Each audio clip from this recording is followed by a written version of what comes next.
Dragi prijatelji, teorijska fizika, ponovo.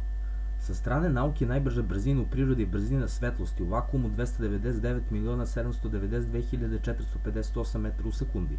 Ako vreme, odnosno sadašnjost, prema teoriji relativnosti putuje od tačke A do tačke B nekom brzinom, mislim da je to najbrža brzina u prirodi jer je vreme definisano samo jednom tačkom.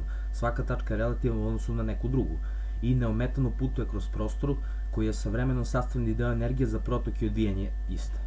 A na brzinu svetlosti ne u vakuumu utiču energija sa kojima se ona susreće i usporava je, možda čak i ubrzava određenim uslovima univerzuma i energije u njemu.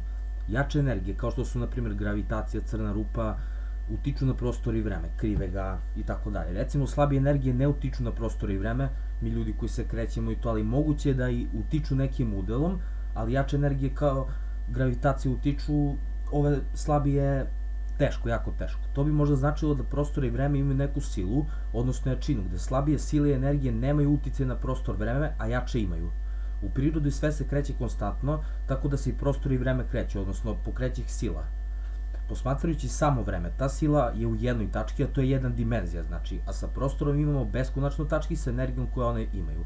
I onda sledi utice energije i formiranje prostor vremena za odvijanje iste energije. Kao prostor i vreme su sastavni deo energije za odvijanje procesa. To bi bilo to, ali evo je nekih zanimljivosti. Primjeri onako.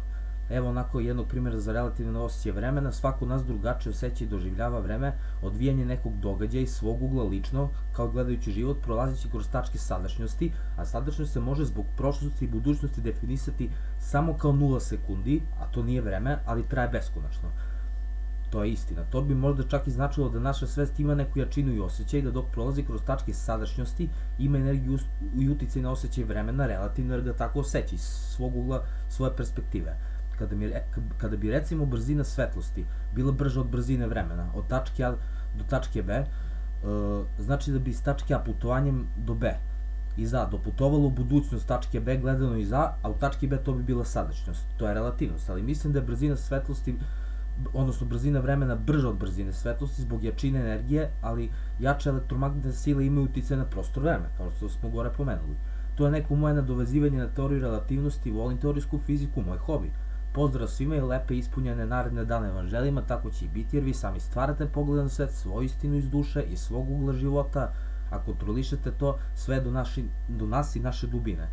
Od postojanja više sile, inteligencije, Boga, kako god ko u šta veruje, isprogramirano, spojeno, ali prirodno sa slobodnom voljom koja je isprogramirana, dva uticaja od 100%, ne od po 50%, jer su obe istine deo jedne istine, odnosno postojanje i nas u njemu. Znači, jedan 100% uticaj na sebe, to je takođe 100% uticaj plana postojanja, odnosno univerzuma i svega što je spojeno i što postoji. Pozdrav!